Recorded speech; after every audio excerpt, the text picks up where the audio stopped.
இங்க இருக்கக்கூடிய ஒவ்வொரு மனுஷனுடைய கடனையும் கடவுள் ஆசீர்வதிக்க போகிறார். இந்த கடனால நீங்க பட்ட காயம் கொஞ்சம் நஞ்சம் இல்லை. எத்தனையோ பேர் தற்கொலைக்கும் முயற்சி பண்ணியிருக்கீங்க. ஏன் தடுத்தாரு தெரியுமா? அவருடைய குழந்தை இந்த மாதிரி கஷ்டத்துல இந்த உலகத்தை விட்டு போயிடக்கூடாது. அவருடைய குழந்தை யாருக்கும் எந்த விதமான ஒரு தப்பான பெயரை சுமந்துக்கிட்டு இந்த உலகத்தை விட்டு போயிடக்கூடாது. என் குழந்தைகளுக்கு ஏற்பட்ட கடனை அவர்கள் மூலமாகவே நான் அடைப்பேன், அடைத்தே தீர்வேன். இது சாயப்பா சொல்லக்கூடிய ஒரு சத்தியம், ஒரு சபதம். ஒரு நொடி பொழுதும் உங்க வாழ்க்கையில ஏதாவது ஒரு மாற்றங்கள் ஏற்படாதா? இந்த கடனை தீர்க்க முடியாதா? என்னுடைய மகனுக்கு இவ்வளவு கடன் இருக்கு, என் கணவருக்கு இவ்வளவு கடன் இருக்கு, என்னோட அப்பாவுக்கு இவ்வளவு கடன் இருக்கு, எல்லா விஷயங்களும் இருக்கு, இல்லைன்னு சொல்லவே இல்லை. ஆனா நிச்சயமா உங்களால கூட நீங்க நினைக்கிற நினைப்பின் மூலமாக கூட இந்த கடனை நிச்சயமாக தீர்க்க முடியும். என்ன சொல்லணும்னா, இந்த ஒரு விஷயத்தை மட்டும் சாயப்பா முன்னாடி ஒரு சில ரூபா நோட்டுகளை வச்சு நீங்க செய்யுங்க. ஆனா அந்த ரூபா நோட்டுகள் எப்படிப்பட்டதா இருக்கணும் அப்படின்றதையும் இந்த பதிவில் சொல்லியிருக்கோம். ஒரு ரூபா நோட்டை அவர் ஆசீர்வதிச்சிட்டார் அப்படின்னா உங்களுடைய கடன்கள் வித்தின் இயர்ல சால்வ் ஆகுது. நீங்க பல பேருக்கு உதவிகள் செய்யக்கூடிய மனிதரா வாழதான் போறீங்க, ஒரு சாதனை படைக்க தான் போறீங்க. நிச்சயமா இது உங்களுக்கான ஒரு பதிவுன்றதை மட்டும் மறந்துடாதீங்க. கடவுளுடைய ஆசீர்வாதம் உங்களுக்கு என்னைக்கும் எப்பையும் இருக்கும். பதிவுகளை தொடர்ந்து கவனிங்க.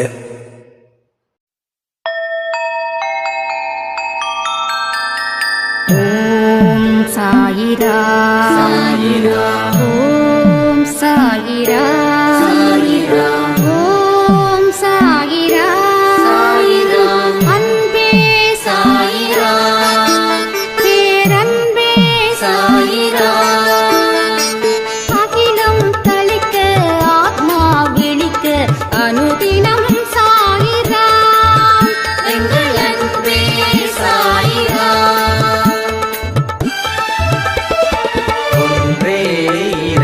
ஒன்றே பூமிக்கென்றும் சாயிரா, சரணம் சாயிரா, நன்றே செய்து வாழ்வோம், நாம் ஒன்றே செய்து வாழ்வோம், அன்பே சாயிரா.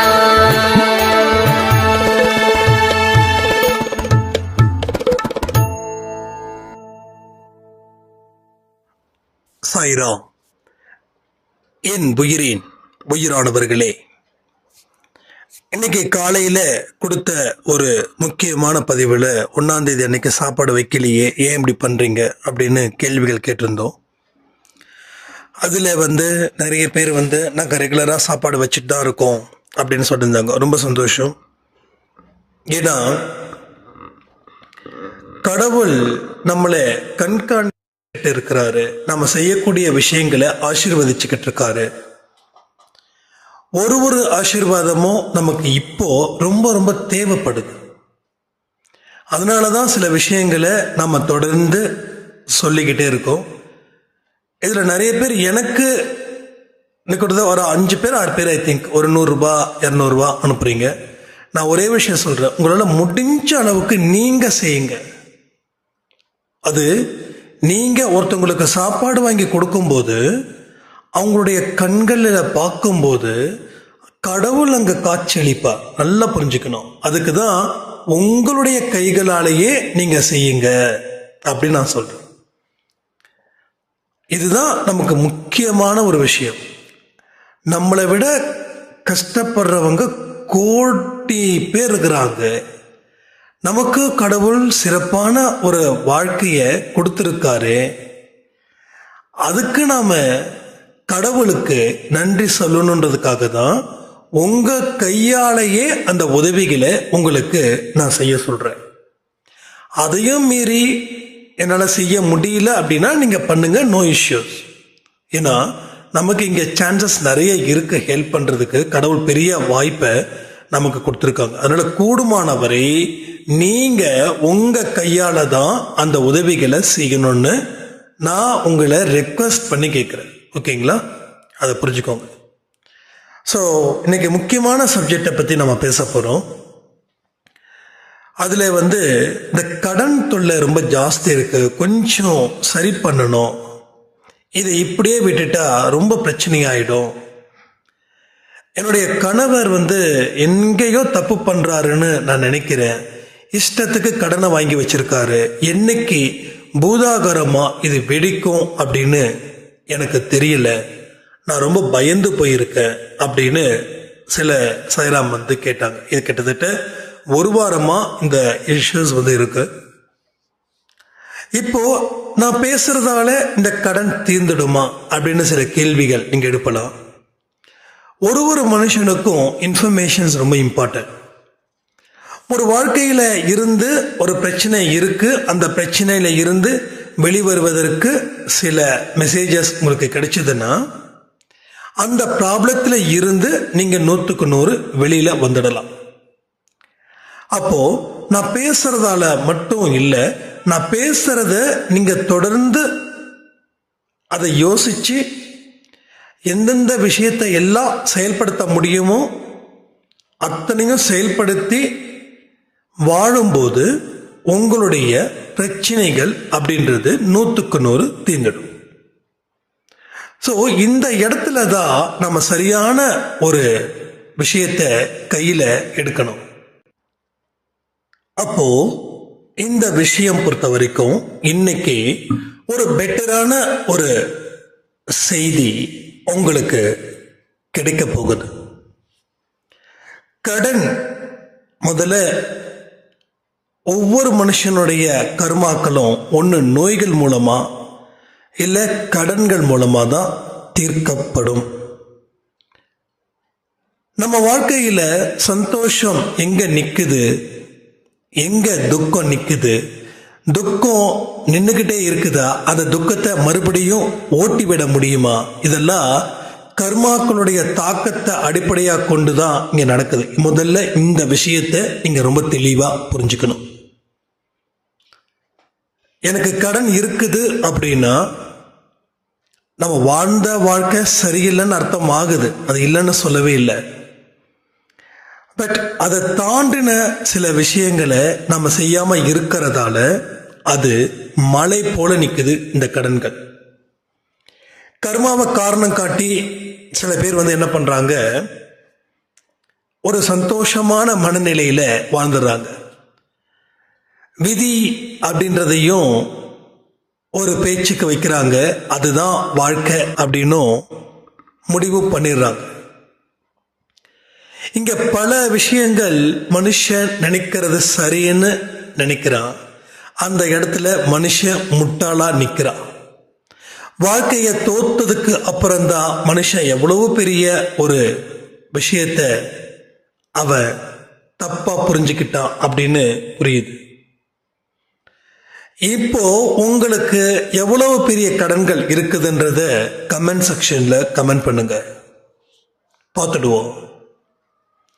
நிச்சயமா சொல்றேன், சில வழிகளை நான் சொல்ல போறேன், அந்த வழிகளை மட்டும் ஃபாலோ பண்ணுங்க, பயப்படாதீங்க. பயம்தான் ஒரு மனுஷனுடைய வாழ்க்கையை ஒட்டு மொத்தமா கெடுக்குது. எண்ணங்கள் தான் பயத்தை ஏற்படுத்துது. அப்ப அந்த எண்ணங்களை நாம கொஞ்சம் சரி பண்ணணும்.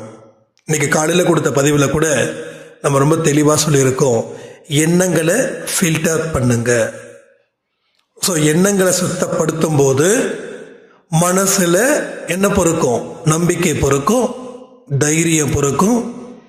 எவ்வளவு பெரிய சவால்கள் இருந்தாலும் அதை எதிர்கொள்ளக்கூடிய ஒரு மிகப்பெரிய துணிச்சலும் அது கிடைக்கும். துணிச்சல் இது வாழ்க்கைய ஒரு வெளிச்சத்தை கொடுக்கும். உங்க வந்திருக்கக்கூடிய கடன் ஜஸ்ட் 1 லட்சம் இருக்கட்டும், இல்லை 1,00,00,000 கூட இருக்கட்டும். நான் இந்த 1000 ரூபாய் 2000 ரூபாய் கடன் ஆச்சுன்னு பேசல. உங்களுக்கு 1,00,00,000 ரூபாய் கூட கடன் இருக்கட்டும்.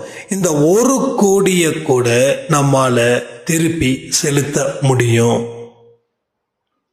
இது எத்தனை நாள் ஆகும் அப்படின்ற கேள்விகள் உங்களுக்குள்ள ரைஸ் ஆகும். எனக்கு கேள்விகள் ஏன் கடன் ஆச்சுன்னு கேள்வி கேட்டால் பதில் சொல்ல மாட்டோம். எத்தனை நாள்ல இந்த கடன் முடியும் அதை சொல்லுங்க அப்படின்னு. நீங்க எத்தனை நாளுக்குள்ள நீங்க தயாராகுங்களோ அதுல இருந்து அதிகபட்சமா 1 வருஷம், ஜஸ்ட் ஒன்லி 1 year. இந்த 1 வருஷத்துல உங்க கடன் 1,00,00,000 கூட நீங்க அடைக்க முடியும். எத்தனை பேர் நம்புறீங்க? இந்த நம்பிக்கை தான் எனக்கு இப்ப தேவைப்படுது. இந்த நம்பிக்கை இருந்தாதான் அந்த 1,00,00,000 1 வருஷத்துல தீர்க்க முடியும். லைஃப்ல நாம நம்மளை நம்புறோமோ இல்லையோ, நம்மள சில பேர் நம்புறாங்க தெரியுமா உங்களுக்கு? நல்லா யோசிச்சு பாருங்க, எத்தனை பேர் உங்களை நம்புறாங்க அப்படின்னு. கடன் கொடுத்தவன் உங்களை நம்புறான். கடன் கொடுத்துறவன் கண்டிப்பா இவன் எப்படியாவது கொடுத்துருவான் அப்படின்னு நம்புறான். ஆனால் கடன் வாங்கின நாம நம்ப மறுக்கிறோம். எப்படிடா கொடுக்க முடியும்? கொடுக்கலன்னா என்ன ஆகும்? கொடுக்கலன்னா என் வீட்டுக்கு முன்னாடி நிற்பானே, என்னோட மனைவியை, என்னோட குழந்தைங்களை, என்னுடைய சகோதரிகளை ரொம்ப கேவலமா அருவருப்பா பேசுவானே, இதுல இருந்து நான் எப்படி மீள முடியும்? வாழ்க்கைன்றது நினைச்சா பயமா இருக்கு, கிடுகிடுன்னு இருக்குது. எங்கேயாவது கிணறு இருக்குதா, அந்த கிணத்துக்குள்ள போய் சாவலான்னு பார்த்தா ஊர்ல இருக்கிற அத்தனை கிணறையும் மூடிட்டாங்க. வேற என்னென்ன வழியெல்லாம் இருக்குது, கூகுளில் போய் சர்ச் பண்ணா எல்லாமே பயமா இருக்கு. ரயில்வே ட்ராக்ல போலாமா? அது ரொம்ப கஷ்டம். வாழவும் முடியல, சாவவும் முடியல. என்னடா வாழ்க்கை அப்படின்னு நினைச்சு நம்ம என்ன பண்றோம்? மேலும் மேலும் ஒரு பயத்தை ஏற்படுத்துறோம். ஒரு பயமும் டன் கணக்கில் சுமைகளை ஏற்படுத்துது, டன் கணக்கில். ரைட்? அப்போ ஒரு மனுஷனுடைய வாழ்க்கையிலையும் எவ்வளவு பெரிய கஷ்டத்தை அவன் சுமக்கிறான். ஏன் சுமக்கிறான் தெரியுமா? அந்த கஷ்டம் அவன் வாழ்க்கைய புரட்டி போடுது. கஷ்டத்தை தன்னோட பாக்கெட்லேயே வச்சுக்கணும்னு நினைக்கிறான். அது இறக்கி விட்டா அது ஏதோ வேலை பார்த்துடும் சொல்லி பயப்படுறான். நிறைய பேர் அப்படிதான். அப்ப கஷ்டத்தை கடவுள்கிட்ட ஒப்படைச்சிட்டு வாழ்க்கையை வாழுங்கப்பானா எப்படிப்பா கடவுள் காப்பாற்றுவாரா? கடவுள் காப்பாற்றுவாரா? நேரடியா சாய்ப்பா வந்துருவாரா? இப்ப சொல்லுங்க, நேரடியா சாய்ப்பா என்னுடைய கடனை அடைக்க முடியும் அப்படின்னா நான் அவரை என்னுடைய தெய்வமா ஏத்துக்கிறேன் அப்படின்னு சொல்லி ஆர்கியூமெண்ட் பண்ணக்கூடிய மனுஷங்களும் இங்க நிறைய இருக்கா. அதாவது இவர் வாங்கின காசுக்கு, இவர் வாங்கின கடனுக்கு கடவுள் அதை ஏத்துக்கிட்டு அந்த கடனை கொடுத்துடணுமா? அப்ப கடவுள்கிட்ட கேட்டா நம்ம கடன் வாங்கணும், இன்னொரு கடன் அடைக்க இன்னொரு கடனை வாங்கணும், அது கடவுள்கிட்ட கேட்டிருப்போம். ஆனா முதல் கடன் எப்படி வந்தது? எங்கேருந்து வந்தது? ஏன் வந்தது? எதுக்கு வந்தது? எதுக்கு உண்டான சூழ்நிலை, காரணம்? அப்ப அது வாங்காம இருந்திருந்தா உயிர் போயிருக்குமா? ஸோ கிட்டத்தட்ட 20% ஓகே, ஒரு ஹாஸ்பிட்டல் எக்ஸ்பென்சஸ் அப்படின்னு சொல்லி வாங்கலாம். ஆனா மீதி இருக்கக்கூடிய 80% லைஃப் ஸ்டைல் ஒரு தப்பான வாழ்க்கையா ஃப்ரேம் பண்றோம், ஒரு தப்பான வாழ்க்கையா வாழ்கிறோம். அடுத்தவனுக்காக வாழக்கூடிய வாழ்க்கை, அடுத்தவன் பேசணுன்றதுக்காக கொஞ்சம் எக்ஸ்ட்ரா லக்ஸுரி லைஃப். ஒரு ஃபோன் வாங்கினா கூட புதுசாக தான் வாங்கணும், ஒரு பேண்ட் ஷர்ட் போட்டால் கூட ஒரு பிராண்டட் தான் போடணும். ஆக மொத்தம் செகண்ட் ஆப்ஷன் இருந்தாலும் நோ ஃபர்ஸ்ட் ஆப்ஷன் போ, அப்பதான் என்ன மதிப்பாங்க. இந்த மாதிரியான ஒரு மனசு ஒரு மனுஷனுக்கு வரும்போது மனுஷனுக்கு பைத்தியம் பிடிக்குது. அந்த பைத்தியத்தை தீர்க்க வைத்தியம் பண்றான். அந்த வைத்தியத்துக்கு மருந்தே கிடையாது. கடைசி வரைக்கும் இவன் வாழ்க்கையில பல கஷ்டத்தை அனுபவிச்சு போய்கிட்டே இருக்கான்.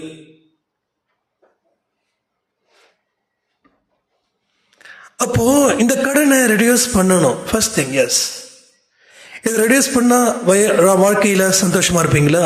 எஸ், கண்டிப்பா. அப்ப இதற்கு உண்டான வழிகள், கடனை அடைக்கணும். கடனை எப்படி அடைக்க முடியும்? வருமானம்.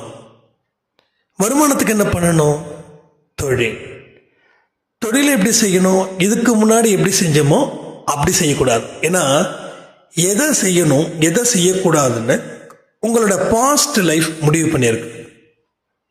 பாஸ்ட் லைஃப் ஒவ்வொரு மனுஷனுக்கும் ரொம்ப ரோல் மாடல். அவங்க experience is a really hero. நம்ம எக்ஸ்பீரியன்ஸ், பேட் எக்ஸ்பீரியன்ஸ் வில்லனா நினைக்கிறோம், பாஸ்ட் லைஃப்பை கசப்பா நினைக்கிறோம். இல்லை, கசப்பு தான் தேவை. ஸோ பாஸ்ட் லைஃப்பில் நான் என்ன கொடுத்துருக்கேன், என்ன செஞ்சுருக்கேன், அதை ப்ரெசண்ட்டில் நான் என்ன பண்ணணும், அதை பேஸ் பண்ணி என்னோட ஃபியூச்சரை எப்படி டிசைட் பண்ணணும். என்னோட ஃபியூச்சர் பக்காவாக இருக்கணும். எல்லா மனுஷனுக்கும் எதிர்காலம் சிறப்பாக இருக்கணும் அப்படின்ற கனவு இங்கே நிறைய இருக்கு. ஸோ எக்கச்சக்கமாக இருக்கு. எக்ஸ்பீரியன்ஸ்ட். நேற்று என்ன நடந்த ஒரு எக்ஸ்பீரியன்ஸ், எஸ், இன்னைக்கு எனக்கு அது வரும். மண்ணுக்கு உரம் எப்படியோ என் லைஃபுக்கு பாஸ்ட் லைஃப்ல கிடைக்கக்கூடிய ஒரு எக்ஸ்பீரியன்ஸ் இஸ் அ பெஸ்ட் உரம். அது இல்லாம I can't breathe, I can't lead my life, I can't solve any issues. Experience இருந்தால் மட்டும் you can solve it, you can proof it. But experience இல்லை அப்படின்னா ஃபெயிலியர். ஓகே, இப்போ எக்ஸ்பீரியன்ஸ் இல்லாமல் நம்ம நிறைய பிரச்சனைகளை ஃபேஸ் பண்ணோம். அதில் முக்கியமான ஒரு விஷயம் வந்து கடன். இப்போ உனக்கு எக்ஸ்பீரியன்ஸ் கிடைச்சிடுச்சு. நீ வாழ்ந்த வாழ்க்கைக்கு உன்னுடைய எண்ணம், உன்னுடைய புத்தி, உன் மனசு, உன்னுடைய செயல், உன்னுடைய சோம்பேறித்தனம் எல்லாமே காரணமாக இருக்கு.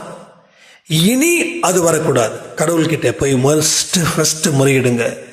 கடந்த காலத்தில் இருக்கக்கூடிய எக்ஸ்பீரியன்ஸை நான் மறக்கக்கூடாது.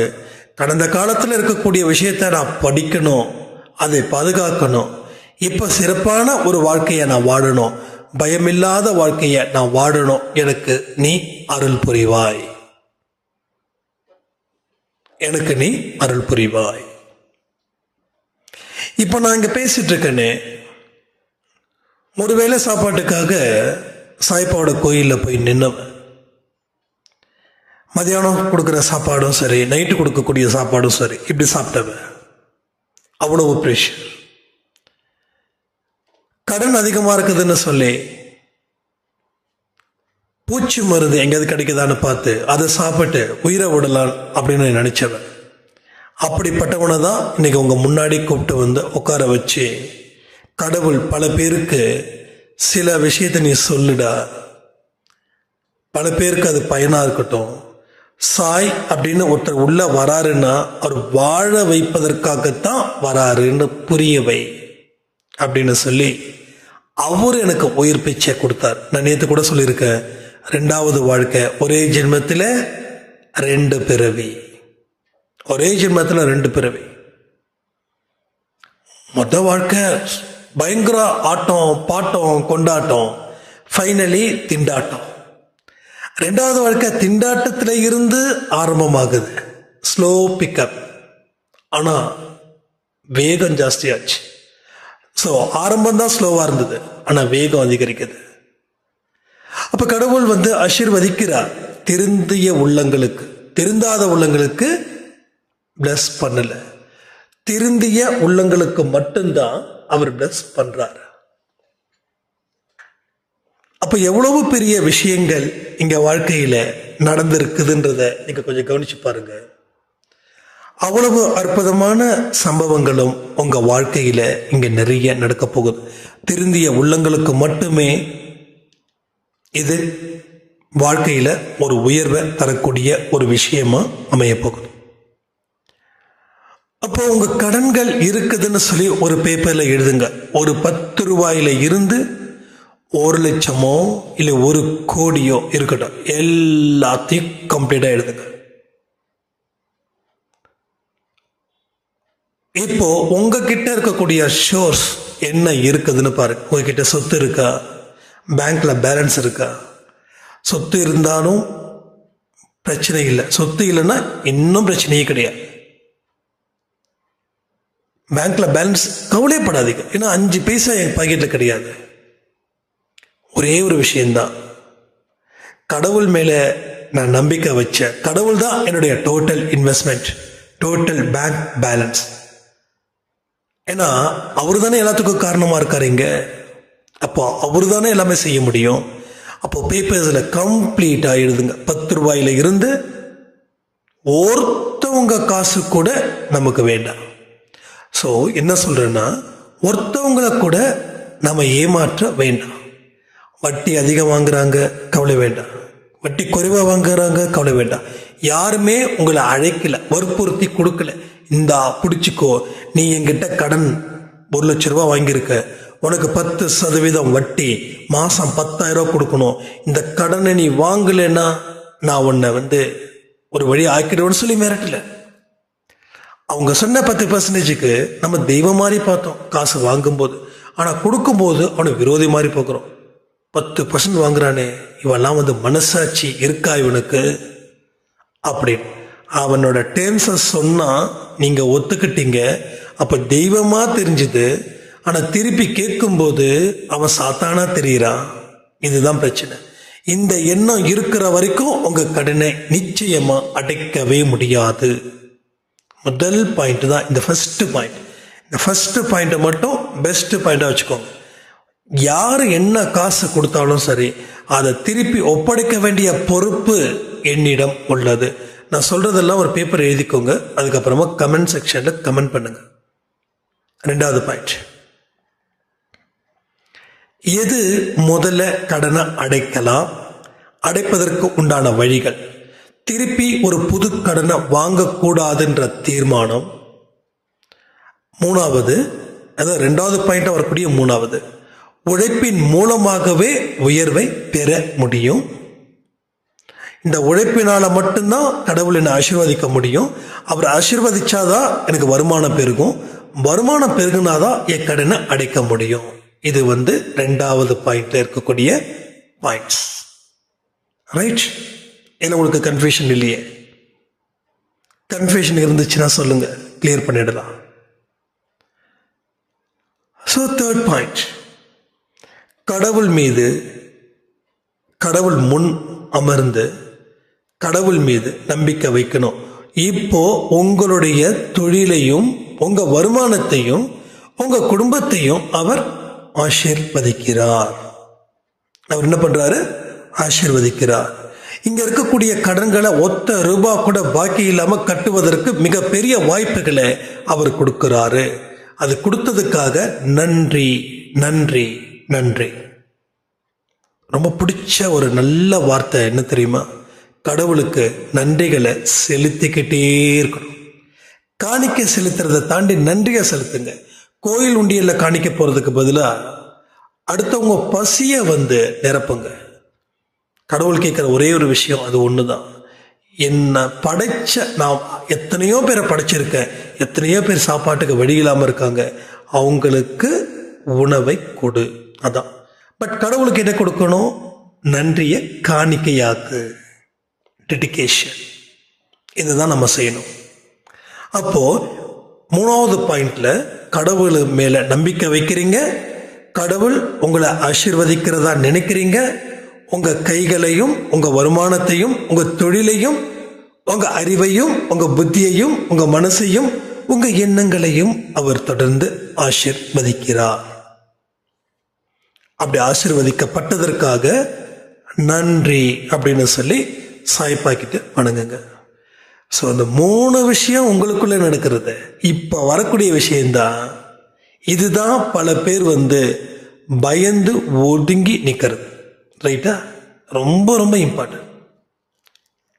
4வது பாயிண்ட்,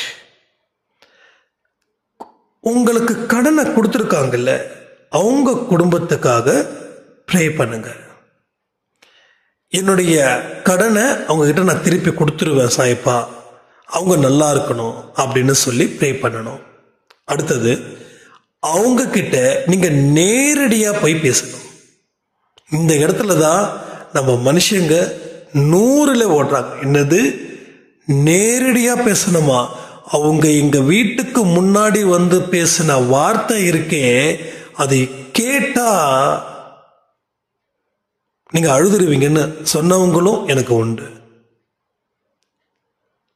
ஏன் நம்ம பல விஷயத்தை மாற்றி யோசிக்கிறது இல்லை அப்படின்னா, நாம சில விஷயத்தை பழகிட்டோம். இதுதான் நம்ம வாழ்க்கை, இவங்க இப்படிதான் அப்படின்னு சொல்லி பழகிட்டோம். நீங்க பழகினதால அது நல்லதாயிடாது. பழகாத பல விஷயங்களும் நல்ல விஷயங்கள் இருக்குது. உங்க வீட்டுக்கு முன்னாடி வந்து கத்துறதுக்கு காரணம், உங்க மானத்தை வாங்கணும், அப்படியாவது இந்த காசு வந்துடும்னு பயந்து கத்திக்கிட்டு இருக்கார். இப்போ அவங்க வீட்டுக்கு நீங்க போங்க. எப்படி போகணும் தெரியுமா?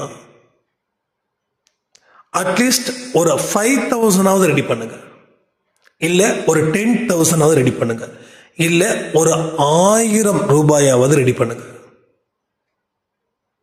உங்களால அப்போ அவங்களுடைய வீட்டுக்கு போயிட்டு நீங்க உங்களுடைய எல்லா விஷயத்தையும் சொல்லுங்க. ஒன்னே ஒன்று மட்டும் சொல்லுங்க, கண்டிப்பா உங்க கடனை கட்ட வேண்டிய பொறுப்பு என்னோடது. இது நாள் வரைக்கும் நான் உங்களுக்கு லேட் பண்ண, நிறைய பொய்கள் சொன்ன, என்னை மன்னிச்சிடுங்க. இனி வரக்கூடிய நாட்கள்ல நான் சரியா செய்வேன். இது 1000 ரூபாய், இந்த கணக்கை வச்சுக்கோங்க.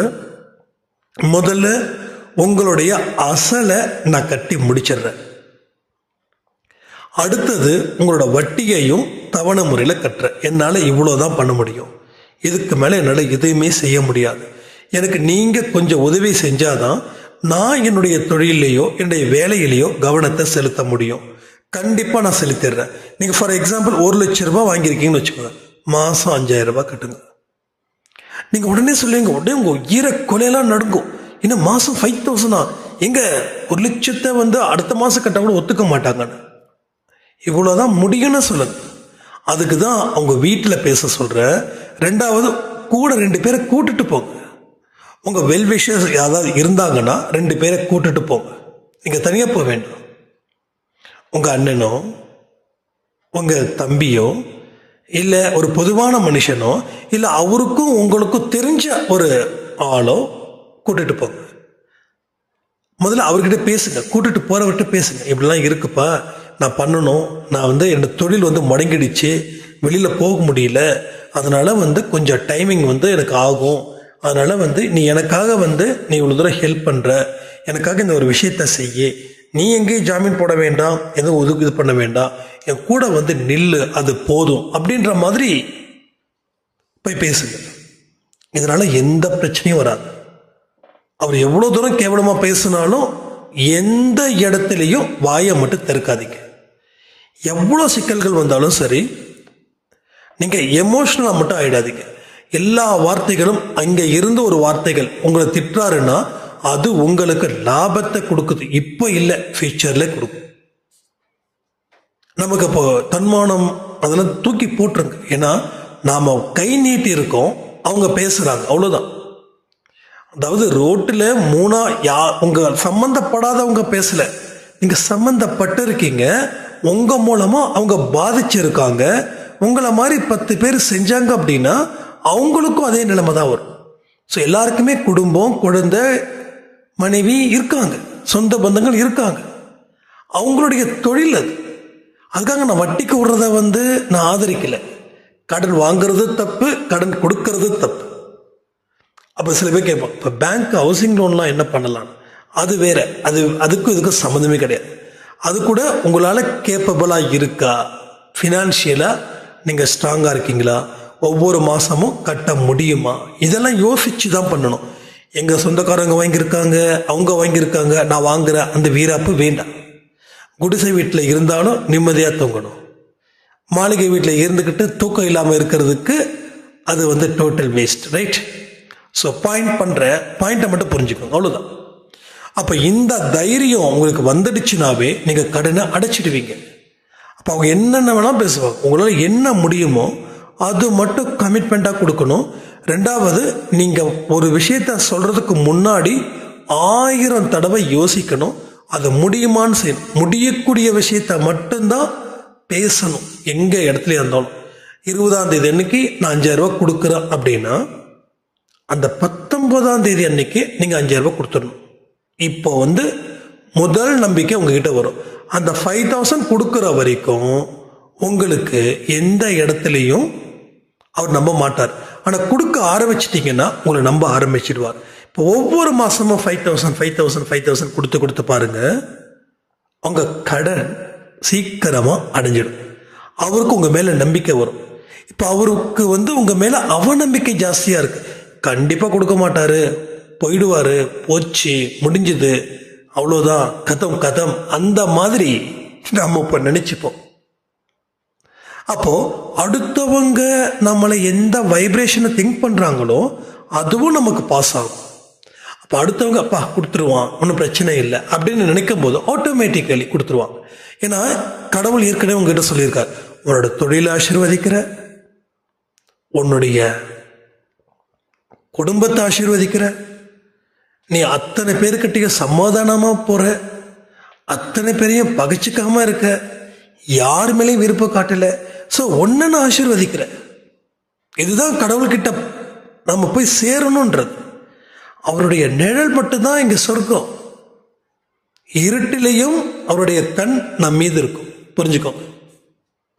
இருட்டில் கூட, ஒரு இருட்டில் கூட அவர் நம்ம கூட இருக்கிறாங்க அப்படின்ற ஒரு மனநிலை நமக்கு வரும். அது வந்தே தீரும். அது நல்லா புரிஞ்சுக்கோங்க. ஸோ இது எல்லாத்தையும் நம்ம வாழ்க்கையில் பலமாக சிந்திக்கணும். ஒரு பலமான வழிகளை கடவுள் ஏற்படுத்த போகிறார் அப்படின்ற ஒரு விஷயத்தையும் புரிஞ்சுக்கணும். யாருக்கிட்ட கடன் வாங்கினாலும் சரி, அந்த கடனை இந்த நிமிஷத்துல இருந்து அடைக்க முயற்சிகள் செய்யும். ஒரு 100 ரூபாய் கூட இருக்கட்டும் கணக்கில் வச்சுக்கோங்க, ஒரு 500 இருக்கட்டும் கணக்கில் வச்சுக்கோங்க, ஒரு 1000 கணக்கில் வச்சுக்கோங்க, சொல்லுங்க, செய்யுங்க. இது தீர்க்க வேண்டிய காலம். இப்போ நான் எப்படி பேசுறது, நான் எப்படி கொடுக்க சொல்ல, ஒரு 10 ரூபா எஸ் கொடுங்க.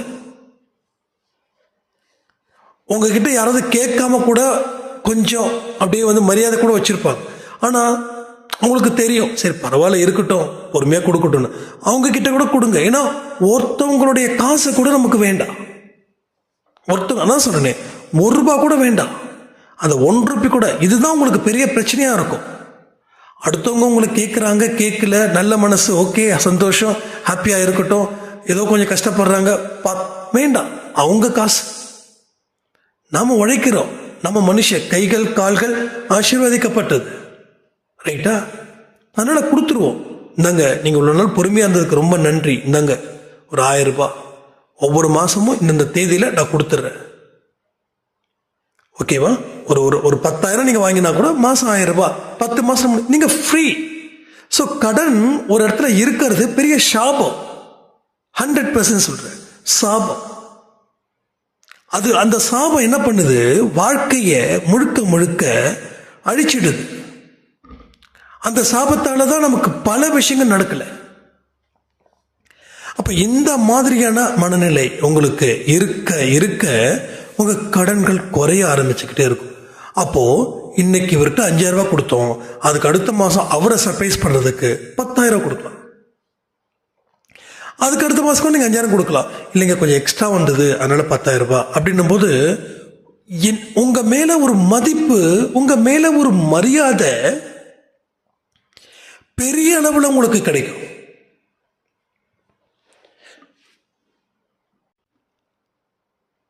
இதுவரைக்கும் உங்களை பார்த்துக்கிட்டு இருந்தவர் வேற, இப்போ பார்த்துக்கிட்டு இருக்கிறவர் வேற, ஆனால் ஒரே மனிதர். இதுவரைக்கும் வேற ஒரு எண்ணத்தின் அடிப்படையில் உங்களை பார்த்தாங்க, இப்போ அதே மனிதர் இன்னொரு எண்ணத்தின் மூலமா பார்க்கிறார். இவெல்லாம் கொடுக்க மாட்டான், இவன்லாம் ரொம்ப ரிஸ்க்கு அப்படின்னு சொன்னவன் அவருங்களா நல்ல மனுஷங்க, ஆனால் பாவம் அவரால் முடியல ஒரு ஸ்டேஜில். அதுக்கப்புறம் ஒரு நேரடியாக இப்படிலாம் சொன்னார், அதனால எனக்கு ரொம்ப சந்தோஷமா இருந்தது. இப்போ அத்தனை கடன்களை கட்டிட்டார், நல்ல மனுஷங்க அப்படின்னு சொல்லி பாராட்டு. அப்போ ஐயோ அவருக்கு மட்டும் ரொம்ப ரிஸ்க்குங்க, மோசமானவர் அவர் அப்படிதான், அவர் பயங்கரமா ஃப்ராட்தனம் பண்றவர், அவரெல்லாம் நம்பாதீங்க, அவரெல்லாம் யாருமே நம்ப மாட்டாங்க, நீங்க ஏன் நம்புறீங்க, நீங்க ஏன் நம்பி கொடுத்தீங்க அப்படின்ற ஒரு வைப்ரேஷன், ஒரு பேட் வைப்ரேஷன் நமக்குள்ளே வரவே கூடாது. இதுக்காகவா நம்ம அம்மா அப்பா நம்மளை பெற்றாங்க? இதுக்காகவா கடவுள் நம்ம இந்த ஜென்மத்தை கொடுத்தாரு? இதுக்காகவா மனுஷனா பிறந்தாங்க? 5 அறிவு கொண்ட விலங்குகளுக்கே அறிவு இருக்குது. அப்போ 6 அறிவு கொண்ட மனிதனுக்கு எவ்வளோ பெரிய அறிவை கடவுள் கொடுத்துருக்காரு, யோசிக்கிற புத்தியை கொடுத்துருக்காரு. எது நல்லது எது கெட்டதுன்னு பிரித்து பார்க்கக்கூடிய குணத்தை கொடுத்துருக்காரு. உன்னால முடியும் அப்படின்னு என்ன வேணாலும் செய்யலாம். மற்ற 5 அறிவு இருக்கக்கூடிய உயிரினத்துக்கு எங்கேயாவது நடக்குது, இந்த வாய்ப்புகள் இருக்கு. அவ்வை சொன்ன மாதிரி தான், அரிது அரிது மானிடராய் பிறப்பது அரிதுன்னு சொல்லிட்டார். நாம இந்த மனுஷ பிறவியை சரியா பயன்படுத்திக்கல. ரைட்டா? இந்த மனிதன் எனக்கும் ஒரு ஸ்டேஜில் கடவுள் ஏண்டா என்ன மனுஷனா படைச்சாருன்னு தோணுச்சு. கடவுள் எனக்கு முட்டாளா இருந்தார், நான் அறிவாளியா இருந்தேன். இப்போ நான் முட்டாளா இருக்க, கடவுள் அறிவாளியா இருக்கு. கடவுள் அறிவு வச்சுதான் படைச்சிருக்காரு, ஆனா அந்த அறிவை நம்ம பயன்படுத்திக்கல, அதனால நம்ம முட்டாளா மாறும். அதனாலதான் ரோட்ல போறவன் வந்தவெல்லாம் நமக்கு நாட்டாமத்தனை பண்றான். கரெக்டு தானே? நம்ம வயசுல சின்னதா இருக்கிறவங்க கூட நமக்கு புத்திமதி சொல்லுவோம், என்னப்பா இப்படி பண்றீங்க, என்னப்பா இப்படி. நம்ம குழந்தைங்களும் நமக்கு புத்திமதி சொல்லும், என்னப்பா இப்படிலாம் பண்றீங்க அப்படின்னு. அது நம்ம தாங்கிக்க முடியாது. ரோட்ல ஒருத்தர் அடிச்சா கூட தாங்கிக்கலாம், ஆனா நம்ம குழந்தைங்க நம்மளை கேள்வி கேட்டாங்கன்னா தாங்கிக்க முடியாது. ஏன்னா அந்த அளவுக்கு நம்ம மைண்ட்ல அவ்வளோ ஒரு கஷ்டங்கள் இருக்கு. ஸோ இதெல்லாம் யோசிச்சு பாருங்க, இதெல்லாம் தீர்க்கவே முடியாதா? அதாவது கடவுள் ஒரு விஷயத்த சொல்றாரு, ஒரு பிரச்சனை இருக்குதுன்னா அந்த பிரச்சனைக்கு உள்ளேயே அதற்கு உண்டான தீர்வுகளும் வச்சிருக்கின்றார். அதுக்கு உண்டான தீர்வு அந்த ப்ராப்ளத்துக்குள்ளே இருக்கு. அப்ப எங்க தேடுறோமோ அங்க தேடுனா அது கிடைச்சிடும். தேடக்கூடாத இடத்துல தேடிக்கிட்டு இருந்ததுன்னா அது கிடைக்காது. இப்ப ப்ராப்ளம் சால்வ் ஆகாம இருப்பதற்கு காரணமே அதுக்குள்ள தீர்வுகள் இருக்குதுன்றத உணர மாட்டேங்கிறோம். சில பேருக்கு பயம், நான் அதை பத்தியே யோசிக்க மாட்டேன், யோசிச்சா எனக்கு நெகட்டிவிட்டி ஜாஸ்தி வருது, எனக்கு கொஞ்சம் கூட எனக்கு அந்த நம்பிக்கையே வரல அப்படி. நிறைய பேருக்கு அந்த கண்கள் எல்லாமே கூட பொலி விழுந்து காணப்படுது, கண்கள்ல ஒரு உயிரோட்டம் இல்லை. ஸோ எந்த அளவுக்கு நம்ம ஆழமா நம்மால நம்ம பாதிக்கப்பட்டிருக்கோம் பாருங்க. பிறரால நம்ம பாதிக்கப்படவே இல்லை. இப்ப வரைக்கும் நாம பிறரால பாதிக்கப்படவே இல்லை, நாம நம்மளால மட்டும்தான் பாதிக்கப்பட்டு இருக்கிறோம். ஒரு விஷயத்தை முடிவு பண்ணிக்கோங்க, இழப்பதற்கு எதுவும் இல்லை என்னிடம். இந்த ஒரு விஷயம் உங்க வாழ்க்கையில ஒன்று அசுர வளர்ச்சியை கொடுக்கும், இல்ல ஆழமா உங்களை வீழ்ச்சி அடையவும் வைக்கும். ஒரே பாயிண்ட் தான், இழப்பதற்கு ஒன்றும் இல்லை, என் கையில ஒண்ணுமே இல்லை, இனி எல்லாமே இழந்துட்டேன், இனிமே நான் என்ன பெற போறேன் அப்படின்னு நினைக்க கூடாது. எல்லாம் இழந்துட்டேன், ஒரு கை பார்த்துருவோம், வாங்கலாம், பார்த்துடலாம். என்னோட லைஃப்ல நிறைய கண்ணீரோ கதைகள்லாம் இருக்கு. அப்ப கடன்கள் அதிகமா இருக்கும்போது நான் சாயப்பா கிட்ட ஒண்ணு தான் சொன்னேன், என்னை வாழ வச்சு பார்க்கணும், உனக்கு அது சந்தோஷம் இருந்தா என்னை வாழவை, இல்லை இந்த கடனால என் வாழ்க்கையை முடிக்கணும்னா அதுவும் எனக்கு சந்தோஷம். ஏன்னா உன்னுடைய விருப்பத்தின் படியே என் வாழ்க்கை இருக்கட்டும், ஆனா என்னுடைய செயல் என்னோட தொழில் இனி பாதிக்கப்படாம நான் நடத்துவேன். அதற்கு உண்டான அறிவையும் ஆற்றலையும் நான் கண்டுபிடிச்சு அதை உன்கிட்ட எடுத்து நிறுத்துற, அதை நீ ஆசீர்வாதம் பண்ண. அதாவது நாம தான் கடவுள்கிட்ட போய் நிறுத்தணும் சில விஷயங்களை. எதுவுமே இல்லாம ஒரு ஆசீர்வாதம் பண்ண மாட்டார், சான்ஸே கிடையாது. எதுவுமே பண்ணாம ஏதாவது ஒரு துருப்பு இருக்கணும், ஏதாவது ஒரு பிடிப்பு இருக்கணும், ஏதாவது ஒன்று செய்யணும். ஜஸ்ட் ப்ரூஃப் பண்ணுங்க. அதான் நான் சொல்றேனே, ஜஸ்ட் ஒரு 1000 ரூபாய் ரெடி பண்ணுங்க, ஒரு 2000 ரெடி பண்ணுங்க. அந்த 2000 கடவுள்கிட்ட ப்ரே பண்ணுங்க. சாய்ப்பா, இந்த கடனை அடைக்கிறதுக்கு உண்டான சிறப்பான நேரம், இதை நான் ஆசீர்வாதம் பண்ணு. நான் இதை உழைச்சி கொடுத்தது, இன்னொருத்தங்கிட்ட கடன் வாங்கி அந்த கடனை அடைக்கல, இதை நான் உழைச்சது. அப்போ உழைங்க, உழைச்சி ஒரு 100 ரூபாய் எடுங்க. அந்த 100 ரூபாய் ஆசீர்வதிக்கப்படுவார் கடவுள். உழைச்சி வரக்கூடிய காசு தான் இங்கே நிற்குமே தவிர, அடுத்தவங்க கிட்ட இருந்து கடனை வாங்கி அடைக்கிற எந்த காசு நிற்காது. கடன் மேலும் கடனை அதிகரிக்கும். இதெல்லாம் புரிஞ்சுக்கும் போது பல விஷயங்களை உங்க வாழ்க்கையில கடவுள் ஒரு அதிசயத்தையும் அற்புதத்தையும் அவர் நிகழ்த்தி உங்களை திக்குமுக்கு ஆட வைப்பார். இது சத்தியமான உண்மைகள். ஸோ ஒரு பலமான ஒரு ஸ்ட்ராட்டஜி நம்ம இங்கே உருவாக்குறோம். கடவுளோட துணை கொண்டு என்னுடைய முயற்சியையும் என்னுடைய உழைப்பையும் நான் வீணாக்க மாட்டேன். உங்களால் சொல்ல முடியுமா? சொல்ல முடிஞ்சிட்டா நீங்க கெத்து. ஸோ ஒரு அழகான, ஒரு அற்புதமான, ஒரு செம்மையான ஒரு வாழ்க்கையை உங்களால் வாழ்ந்து சாதிக்க முடியும்னு சொல்லி, உங்களுடைய அத்தனை பேர்களுடைய கடன்களையும் கடவுள் உங்களுடைய அறிவை கொண்டும் உங்கள் பலத்தை கொண்டும்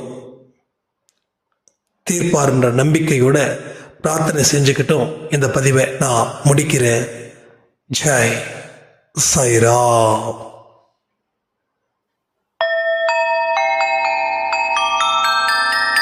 ஓம் சாயிரா சாயிரா, ஓம் சாயிரா சாயிரா.